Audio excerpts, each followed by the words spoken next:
Salut les Tokuvores! Après avoir atteint de nouvelles hauteurs, il est temps de mettre un coup de turbo à la franchise et de repartir à toute berzingue vers le cinéma.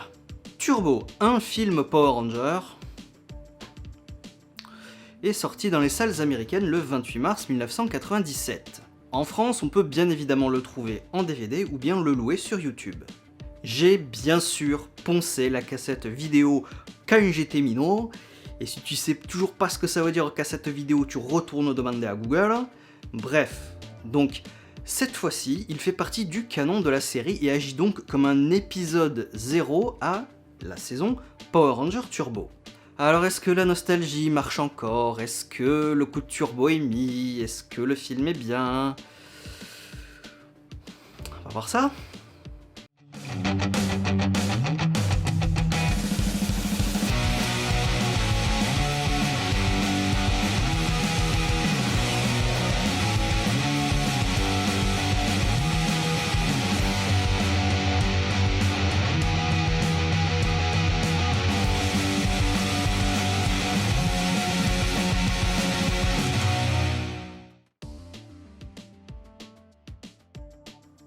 Le film s'ouvre sur Lerigo, un puissant sorcier de la planète Lyaria qui tente d'échapper à des Pyranatrons qui veulent le capturer pour leur maîtresse, la cruelle pirate Divatox. Il parvient néanmoins à s'échapper in extremis. Pendant ce temps sur Terre, Tommy, Rocky et Adam s'entraînent pour participer à un tournoi d'arts martiaux, mais Rocky se blesse et finit à l'hôpital. Nous faisons la connaissance de Justin, un enfant qui est dans la classe dont s'occupent Kat et Tanya, et qui découvre par hasard qui sont les Power Rangers. Lerigo arrive sur Terre, mais le temps lui est compté. Les rayons de notre soleil l'affaiblissent mortellement, les Rangers doivent donc le secourir le plus vite possible. Pendant ce temps, nous apprenons les motivations de Divatox. Elle a besoin de Lerigo pour qu'il lui ouvre le passage vers l'île de Muirantias où repose une créature du nom de Maligore. Elle compte se marier avec lui et utiliser ses immenses pouvoirs pour faire régner le chaos dans la galaxie. Pour le réveiller, Divatox a besoin de 2 sacrifices au cœur pur et capture donc 2 anciens Power Rangers, Jason et Kimberly. Après qu'elle ait aussi capturé la famille de Lerigo, le sorcier décide de se livrer de lui-même à la pirate. Pour les poursuivre plus efficacement tout en étant indétectables, nos héros créent les pouvoirs turbo et accueillent Justin en tant que nouveau Ranger bleu en remplacement de Rocky. Après quelques péripéties en chemin et l'évadé de Kimberly, tout le monde arrive sur l'île et le rituel peut commencer. Il est enfin temps pour les Power Rangers de passer à l'action, mais il est trop tard. Jason et Kim sont sacrifiés à Maligore qui prend possession d'eux. Maintenant maléfiques, ils attaquent leurs anciens amis, mais la magie combinée de Lerigo et de sa femme parvient à briser le contrôle mental. Maligore est réveillée, à la plus grande joie de Divatox, mais le monstre ne compte pas du tout se marier à elle et décide de tout détruire. Les Rangers font donc appel à leurs nouveaux ordres pour former le Turbo Megazord et se débarrasser de la menace. Tous les prisonniers sont libérés, Tommy, Adam et Jason, qui remplacent Rocky, gagnent le tournoi et tout est bien qui finit bien. Alors, il y a pas mal de choses à dire sur ce film. Donc, pour commencer, mon petit avis personnel, moi, à l'époque, j'ai plutôt bien aimé le film, j'ai même adoré le film. Soyons clairs, il y a plein d'incohérences que je ne voyais pas quand j'étais petit, mais j'en avais rien à foutre, je voulais pas les voir, du moment que je passais un bon moment devant les héros colorés, clairement, voilà. Mais c'est vrai qu'en grandissant, et qu'on réfléchit un petit peu à ce qui s'est passé avant et à ce qui va se passer après, waouh! Il y a des incohérences. Étant donné que c'est un film, on retrouve une ambiance un peu plus mature, exactement comme dans le premier film d'ailleurs. Donc comparé à la série où l'ambiance est beaucoup plus cheesy, c'est normal, les monstres en carton-pâte, etc., etc. Et il y a aussi pas mal de longueur. Le film s'appelle Turbo, c'est marqué là, on est d'accord, il y a marqué Turbo là. Bah non, au contraire, le film il va prendre son temps et aller à 2 à l'heure. On prend tout son temps pour voyager en bateau, pour monter sur le volcan, tout va bien, y a pas d'urgence. On se presse pas trop pour sauver Kim et Jason. Non. Là, je suis désolé, mais c'est pas vraiment excitant de partir en randonnée avec les soi-disant Power Rangers. Oui, j'ai dit soi-disant Power Rangers. Parce que ce film a exactement le même problème que le premier. C'est un film Power Ranger où il n'y a pas de Power Ranger. un tout petit peu au quart du film, quand ils ont les pouvoirs, et après c'est à la fin, mais juste à la fin, c'est tout. Un combat, ok, et un combat de robot expédié. Voilà, donc film Power Ranger, sans Power Ranger. C'est fou quand même pour un film Power Ranger, hein. Mais bon, la nostalgie a encore marché sur moi, ça faisait très longtemps que j'avais plus vu ce film, j'ai quand même été content de le revoir, hein. C'est là que j'ai vu tous les défauts qu'il y avait, mais bon, voilà, je suis pas mécontent, ça faisait longtemps, je veux bien lui pardonner les défauts, ouais. Alors, on va concrètement commencer par la transition Zeo Turbo, bien évidemment. Donc, on se souvient du « On est de retour » de Zed et Rita, hein, à la fin de Zeo. Non, ils dorment. Ou bien, souvenez-vous, hein, de la mission secrète de Bulk et Skull en France, hein. Non, ils sont de retour avec le lieutenant Stone, enfin je suppose lieutenant Stone, hein, puisqu'il n'est plus détective Stone, hein. Ils sont de retour dans la police avec lui. Ah, pourquoi? On sait pas. Pour rester sur Bulk et Skull, je les trouve complètement inutiles dans ce film. Ils étaient censés être les sacrifices de Divatox, mais non, en fin de compte, c'est Jason et Kimberly, donc ils sont là un petit peu comme dans la série, en fait, pour un peu rien. Donc, Osef. En ce qui concerne Jason et Kim, justement, c'est mieux. Donc, Divatox a besoin de 2 cœurs purs à sacrifier à Maligore, et quoi de mieux niveau cœur pur que 2 anciens Power Rangers, c'est tout à fait logique. Donc, ça me va très bien. Plus, ça fait très plaisir de les revoir. Bon, Jason y était Ranger doré la saison dernière, donc ça va, il m'a pas manqué. Mais Kimberly, si, ça fait très plaisir de la revoir. Étant un film, encore une fois, ils en ont profité pour un peu pimper les décors. Le centre de commande est plus grand et plus lumineux avec de nouvelles consoles. À mon très grand regret, les costumes des précédents Rangers ont été remplacés, rien, juste des tubes de couleurs. Alors c'est bien beau, mais les costumes étaient beaucoup plus lourds de sens, à mon avis, hein. L'effet de téléportation a été changé, on dirait de la gerbe, une gerbe de feu d'artifice maintenant, hein. Et Alpha a un design un peu différent. Donc, la série profitera aussi de ces améliorations, et c'est tant mieux. Pour rester sur les nouveautés, le sac à dos de survie et les jumelles d'Adam, ça sort de nulle part. Encore une fois.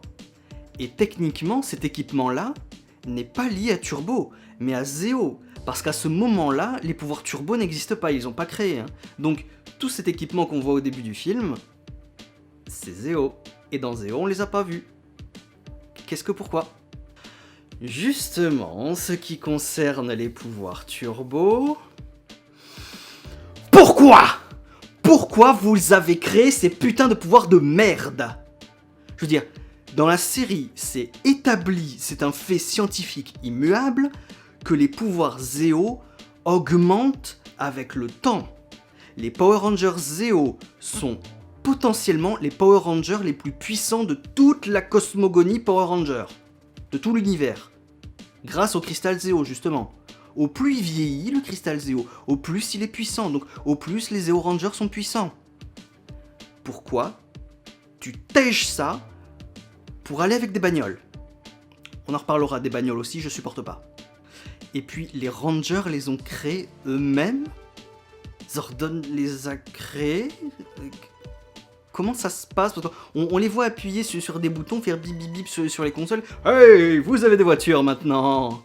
Super, repartez au niveau 1 de vos pouvoirs, alors que vous étiez au niveau 250 avec Zeo. Mais c'est pas grave, tant pis. C'est vraiment si facile que ça de créer ces pouvoirs-là? Mais Zordon, mais fais-toi une armée! T'engages 850 kiki pour te faire une armée de Power Rangers si c'est aussi facile que ça, mon gars? Dis donc. Alors, soi-disant, les ordres sont indétectables par Divatox. Alors moi, je vais dire, c'est exactement le même problème que Gandalf et les aigles. Tu prends le Zéozord 5 et tu voles jusqu'à l'île. Voilà. En plus, Divatox, elle est en sous-marin, donc elle est sous l'eau. À quel moment tu prends des bagnoles, des voitures, pour aller lutter contre ça? J'attends. Eh Zordon, voiture pas aller sous l'eau, voiture pas amphibie, voiture pas pratique sur océan. Duh. Pour rester sur les ordres, c'est des voitures, hein, voilà. Alors, je vous l'avais déjà dit il y a assez longtemps, je le répète ici, point de vue Super Sentai, je préfère largement des Sentai avec des animaux, des créatures mythiques, mythologiques, ce que tu veux, nanani nanana, plutôt qu'avec des bagnoles, parce que des voitures, t'as qu'à regarder dans la rue, t'en vois. Même si elles sont pimpées, elles sont pas si pimpées que ça, donc c'est des objets qu'on est habitué à voir. Tandis que des gros dinosaures, des ninjas ou quoi, déjà là c'est un peu plus dépaysant, ça me plaît déjà un peu plus. Donc je suis désolé, mais des bagnoles, ouais d'accord, bah ouais, allez-y, conduisez vos bagnoles quoi. Par contre, ça a beau être des bagnoles, j'ai beau ne pas trop aimer, la séquence de Megazord du film est sublime. Les costumes qu'ils ont fait, enfin les modèles qu'ils ont fait sont sublimes.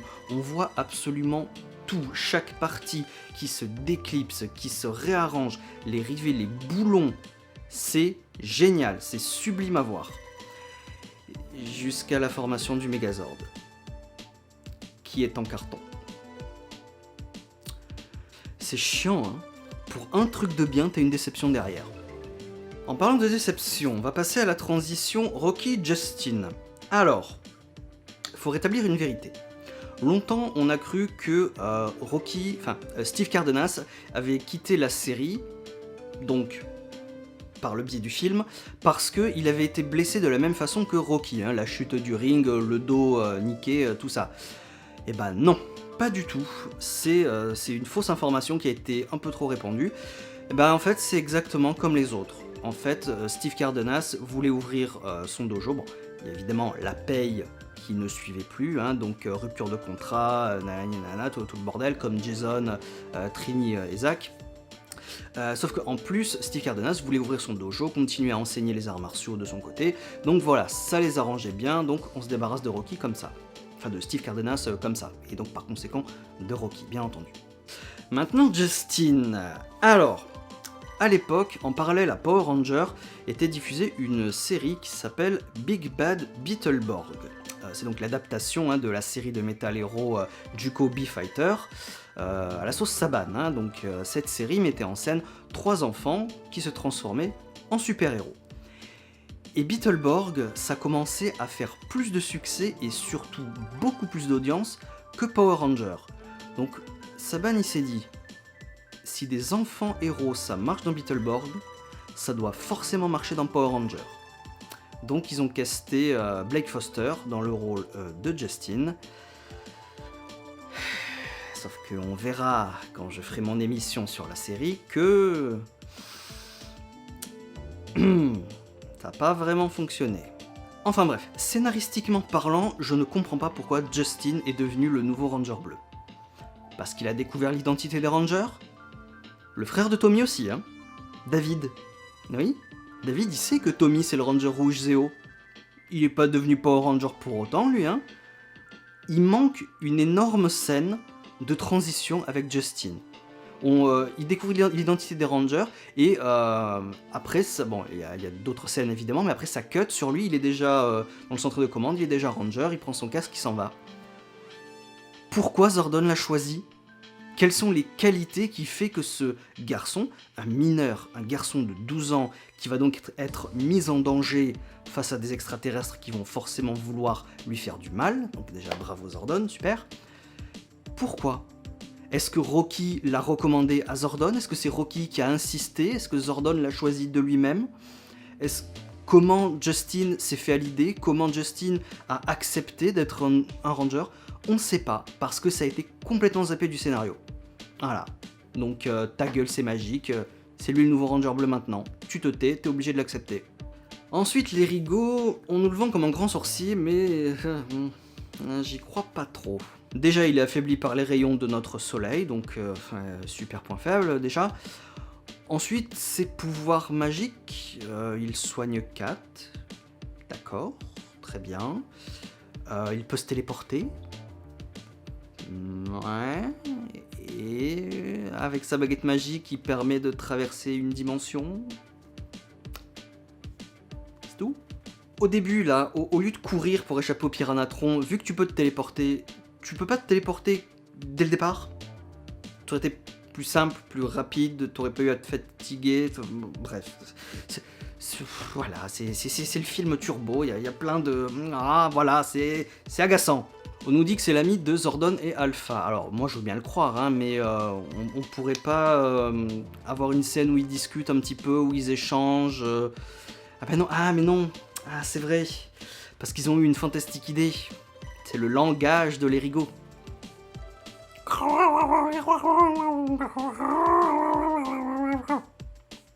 Ah, c'est bien comme développement de personnage quand t'as quelqu'un qui parle comme ça. Hein. Ouais. Malheureusement, je ne peux pas parler de l'Erigo sans vous dire que son interprète, John Simenton, est hélas décédé en 2015. En ce qui concerne les méchants, Divatox a...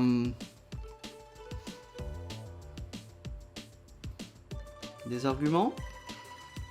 Bon, mis à part faire de l'œil aux ados en rut, qu'est-ce qu'elle veut? Capturer l'Erigo pour aller sur une île, pour se marier à un monstre, utiliser ses pouvoirs pour faire régner la terreur dans la galaxie. Bon, c'est pas plus con qu'une sorcière qui veut se venger d'une tête flottante. Pourquoi pas?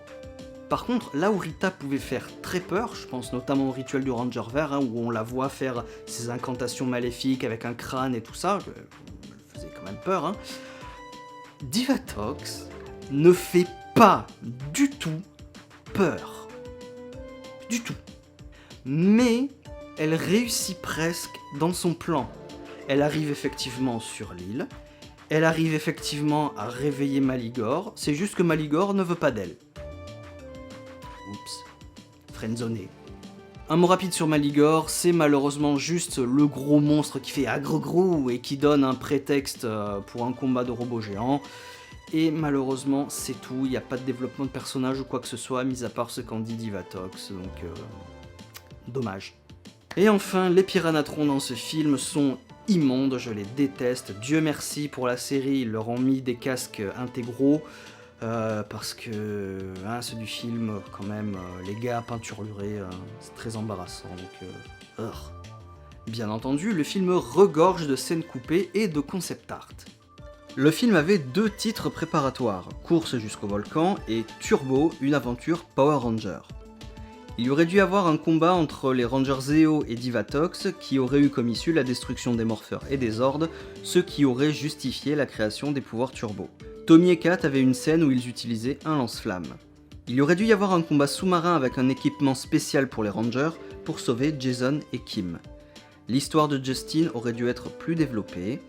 Quand Kimberly s'échappe du sous-marin, elle aurait dû être secourue par une sirène appelée Mandika qui serait tombée amoureuse d'Adam. Et il y aurait dû y avoir une plus longue marche vers le volcan et Maligore devait avoir une apparence légèrement différente.